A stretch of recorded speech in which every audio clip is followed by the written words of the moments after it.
Ekigudde ku King Saha kibadde kikambwe nnyo ku stage ng'ayimba akatambi kengenda okubeera nga bwentyo nkuzannyira. Nkusaba kimu subscribe nga ggwe atannaba, nawe atannalayikinga video genda maaso bw'otyo obeere nga ogirayikinga.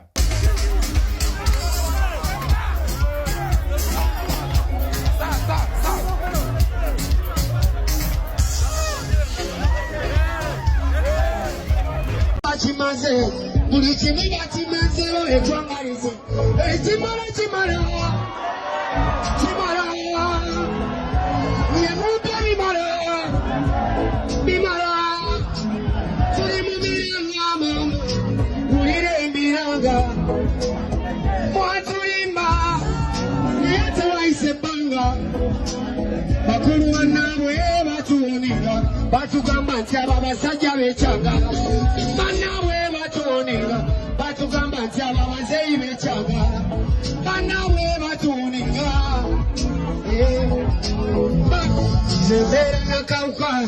Zembeera nakawuka gye nfunira emirembe gyange, mbeera nakawuka wamamawe kiti oluguudo lwenakawuka nabbanja yajja n'atubba sente bazirya oluguudo lwenakawuka wamamawe zembeera nakawuka envunvu yongenda mu maaso egamba byakuba envunvu yenakawuka mama envunvu yenakawuka yangenda mu maaso yizo gamba nnyo enjaga envunvu yenakawuka mama wewe bakyali bange muli bulungi.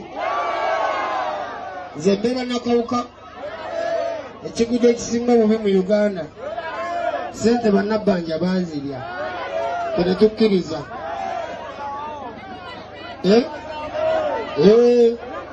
Era ffe nze buli gyendera nga mbagamba ffe be bali nabbanja beyabba n'embera zaabwe zoogera. Olinayo embwa gy'omanyi lwaki?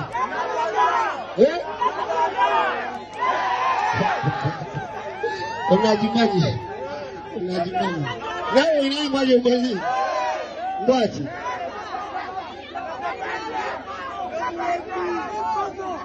Yeah man, big up on myself music.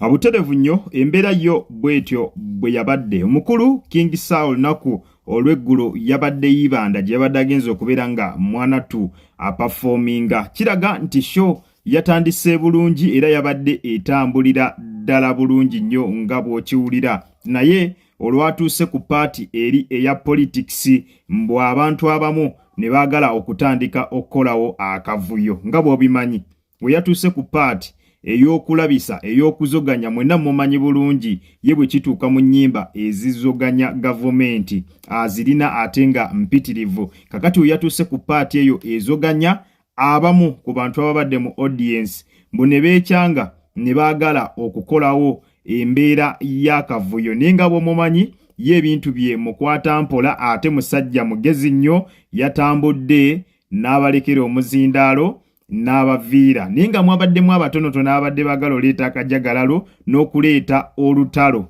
Lwakuba ye omukulu embeera ezo azimanyi bulungi nnyo, abantu bayimbira abategera bulungi nnyo, mubaamu abatamiivu fine, mubaamu abatatamidde, naye n'ababa batamidde babeera bangi nnyo. So omukulu ye yasazeewo abeere nga aviira baviire akazindaalo n'akabalekera. Naye ng'embeera bwetyo yo bweri essaawa eno we twogerera bo abantu ba NRM basanyufu nga bagamba nti omukulu bukyanga azoganya gavumenti ku stage ng'ayimba mbu luno bamulabisizza. Naye mwabaddemu abantu abatonotono ababadde baagala okuleeta akavuyo, era omukulu kasita yalabye nga mulimu abaagala oleeta akavuyo n'avaawo ng'amanyi ekiyinza okuva mu buvuyo. Obuvuyo busobola okufiiramu abantu mu bintu ebitandika ng'ebyolusaago-saago. N'akozesa obwongo bungi nnyo n'agamba kati performance kekome wano. Embeera y'obwetyo bwe yabadde sayidi z'eyibanda olunaku olw'eggulo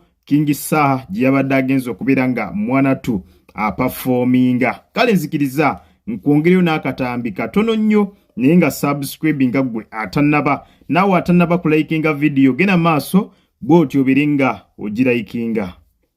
Nze siropa naye mbuuza kimu Muhangi tusimbule, simanyi oba byavudde ku ki, simanyi olutalo lukwata ku ki, ndi tiimu Muhangi naye tusimbule Muhangi. Genda ku mukutu gwo oba ku X ogambe nti musimbule, ebisigadde bitukwase. Ensonga zimu nakugamba zijja mu ofisi yange ate ogenda mu kooti. Aye batwalayo mutwale. Ati agujeya ku withdrawing aguzze eno nakawuka agufuge. Agulete uwo. Mukukolere nti. Oli redde okusimbula. Buli bulwadde bulina eddagala. Muhangi tusimbule sebo. Nakugamba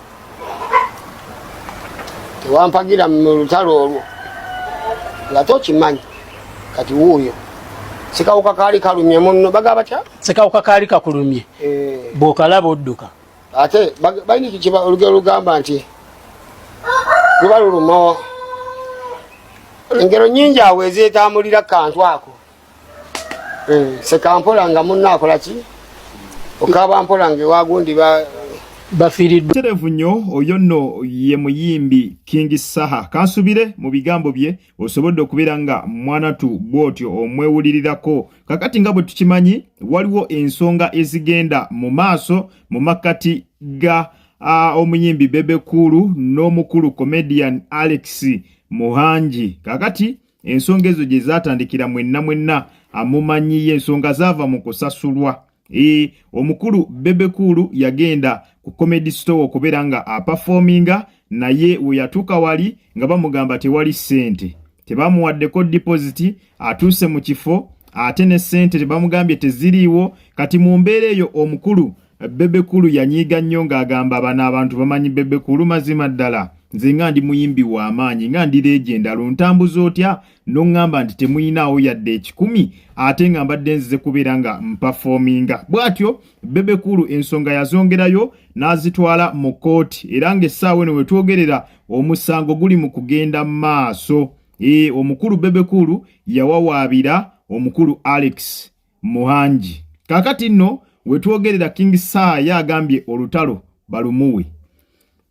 King Saha ategeezezza nti Alex Muhangi bw'aba asobola mukubire kasimu olutalo alumukwase mu butongole, agambe nti kati omanyi King Saha olutalo luno ndukukwasizza nti yekka ajja okubeera nga bw'atyo alusobola. Mu bigambo bye kansuubire omukulu King Saha osobodde okubeera nga bw'otyo omwewulirirako, naye ng'olowooza luno olutalo anaalusobola. Jjukira si gwe mulundi ogusoose nga King Saha agula olutalo ku mukulu Bebe Cool. Olutalo lwabwe nno lwatwala ebbanga era nga n'ekyavaamu omukulu King Saha yakuba ennyimba nnyingi nnyo omuli n'olwazzaakayo mu ngeri ey'okudiisinga omukulu Bebe Cool. Oluyimba olwo mulujjukira bulungi ng'adiisinga Bebe Cool. Era olwo olutalo Bebe Cool teyaluwa nnyo attention, wadde baamuvumanga ku stage ennyimba bazimuweerezanga, naye teyateekayo nnyo attention ye. Yasalawo ensonga azimma amazzi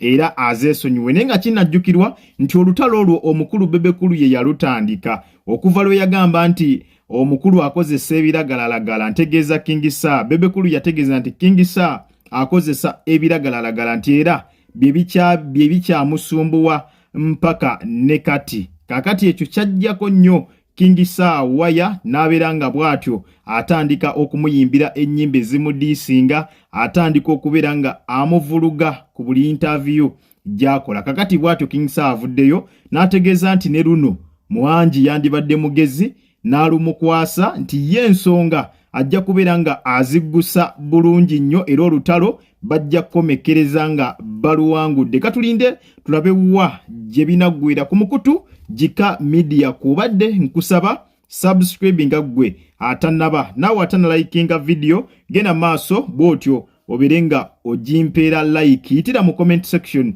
ompe endowooza yo. Naawe alina kyonna kyagala okubeera nga otuwabulamu osobola okukiyisa butereevu wansi awo mu comment section. Kale munzikirize mberekereze akuume atakuumira mpeera.